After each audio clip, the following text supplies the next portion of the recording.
Now wait just a cotton-picking minute. Mr. Mayor, I've lived in this town all my life, and I voted for you twice in the last election.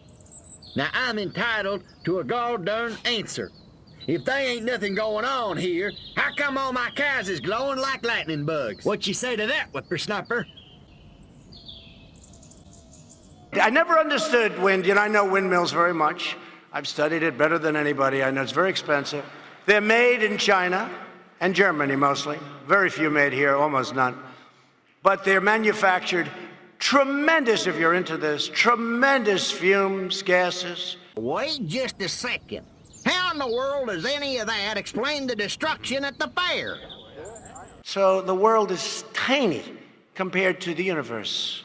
So tremendous amount of fumes and everything. You talk about the carbon footprint.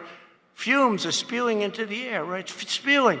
Whether it's in China, Germany, it's going into the air. It's our air, their air, everything, right? The mayor's right. This was all just a random series of suspiciously coincidental yet easily rationalized events.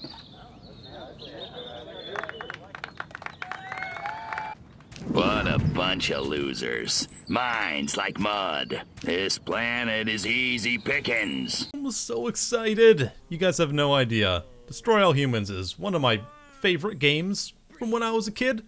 I played this game a lot when I had like a PlayStation 2. I think it came out for that. Yeah, that makes sense. I wasn't allowed an Xbox as a kid. I don't know why. In fact, it took me a long time to even get a console. I had like a PC, like a family PC that pretty much only I used, and I played like Age of Empires on it.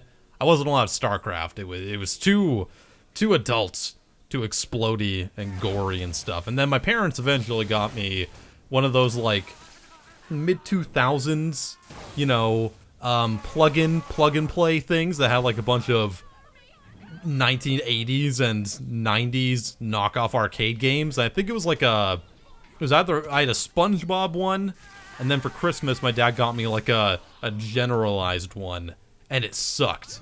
And he looked at it and he was like, "This is dumb. I hate this." So they went and got me a PlayStation 2. And I remember this is one of the first games I got. It was like this and Battlefront, and I loved it. I thought it was great. I thought it was one of the most enjoyable games and experiences I'd seen in a long time. You know, as a kid playing basically Age of Empires and Harry Potter, this was like, oh my god, it's a real video game. And you can explode people's heads and collect their brains, and you're an alien and you play the bad guy. Oh man. And I remember my dad saw this game and he was like, "Oh, you shouldn't be playing this. You're the bad guy." And I was like, "Yeah, but I'm trying to save my alien friend that was abducted by the humans." It's like role reversal, Dad. I didn't know what role reversal was at that point, but you know what I mean. Anyways, I really like Destroy All Humans. It's a fantastic game. I'll try to quit my nonsensical rambling about it now and actually talk about the game. This game is an enjoyable little romp. It's nothing special, especially by today's standards, but it's got a very good personality. It's a very enjoyable little simplified mission-based experience that reminds me a lot of the old Grand Theft Auto games like San Andreas. It's not as big in scope, you can't do as many things, but I kind of appreciate that because in a game like Grand Theft Auto, for example, you got like one big map and you're just wandering around that the entire time. This one is a little bit more specialized. You have different areas that you can load into. They're not huge, but they're still kind of like an open world thing, and they've all got their own specified missions in them, and you kind of go between them throughout the game. The game's not incredibly long, but the missions are, you know, varied enough for the time, and they range from go blow things up to go and use a bit of subterfuge, you know, just go and like take over people's minds or become them and be an alien walking amongst the populace and they have no idea. You know, you become a politician and take over a town and convince them there isn't an alien invasion happening, even though there quite obviously is. This game isn't subtle at all. It's very much making fun of old B movies and things like the Red Scare, you know, anti-communist sentiments, and the U.S. back in, you know, the 50s, 60s, and later in sequels, like it goes into like 60s and 70s. It wears its humor and its satire on its sleeve, and I appreciate that. This game, in my opinion, kind of rides the line on being like so overtly stupid that I couldn't ever be like offended at any of the humor. Some of it I don't think is aged incredibly well, but at the same time, it's so obviously not taking itself seriously, and I find the jokes they're not at the expense of anything other than butt probes. That's a funny thing. You know, I think it's generally, I think it's fine. I think it's humorous enough, even if it's very lowbrow. But sometimes you need a little bit of lowbrow. You know, like one of my favorite jokes in the game is at the start of it, when a cow poops. And it's like, you make cow poop kind of humorous because of the reactions that your main character, Cryptosporidium, which is a joke in and of itself, has to like the environment in the world and their inherent misunderstanding of the human populace while they're trying to take it over. It's a very mid-2000s game, for sure, especially in the humor and to a big extent the gameplay as well. The gameplay itself has been updated for, you know, the modern age. They've put in a couple quality of life things, like being able to fire more accurately when you're in the air.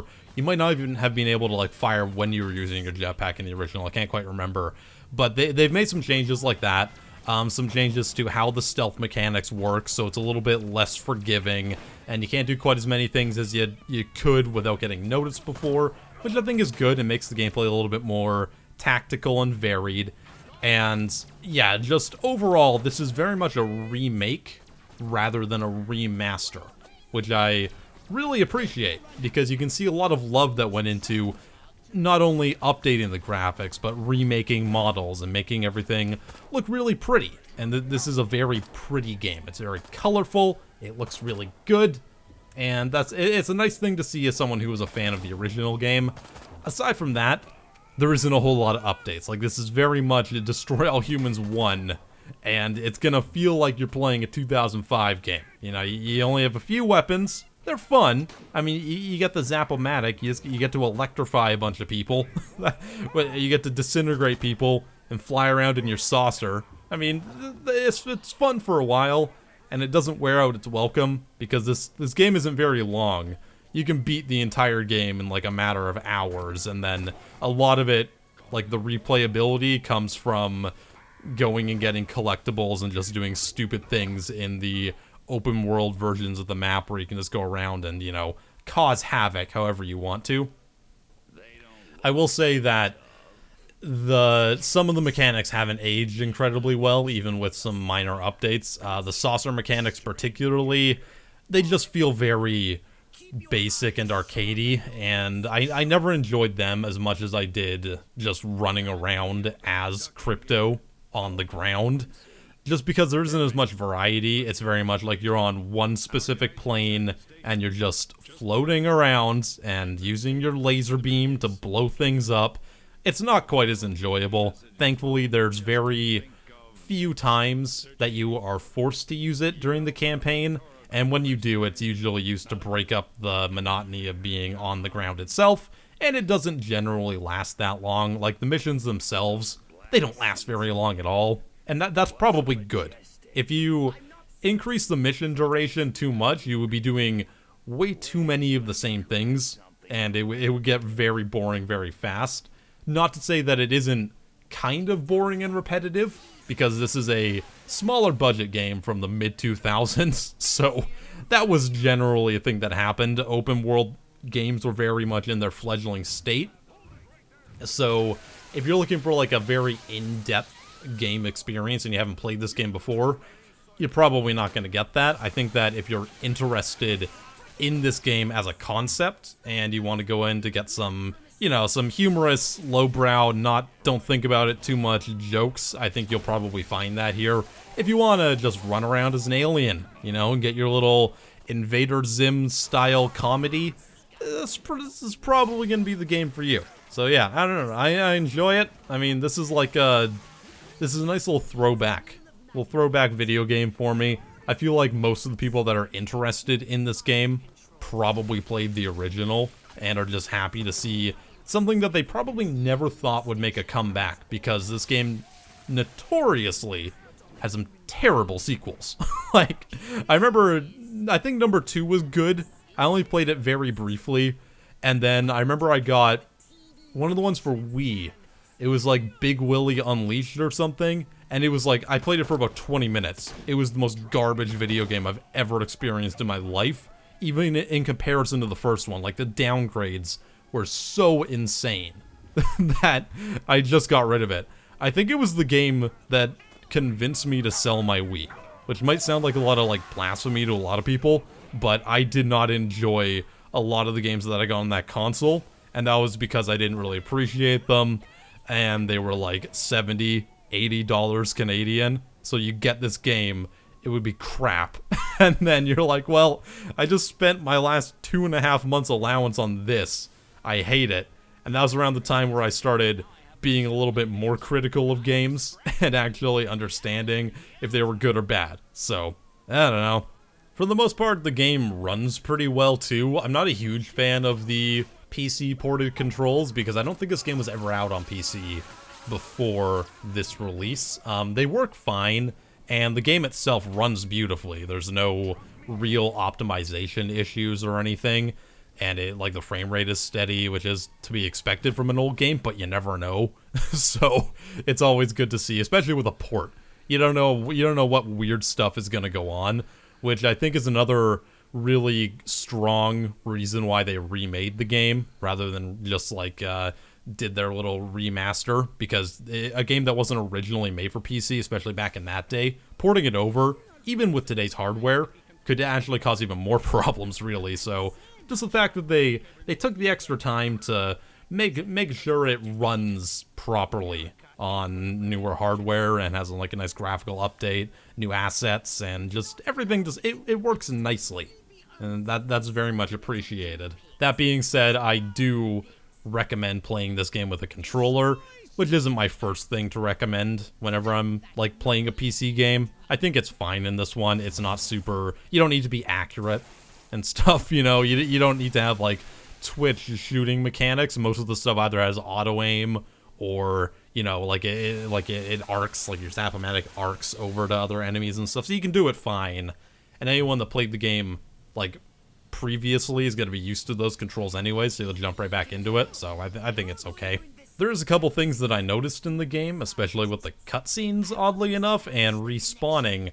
Sometimes the cutscene dialogue will just like abruptly start and stop. Like it feels like it's a good like 10 frames, like it skips those frames, and sentences will start when it feels like they really shouldn't, or they kind of interrupt each other.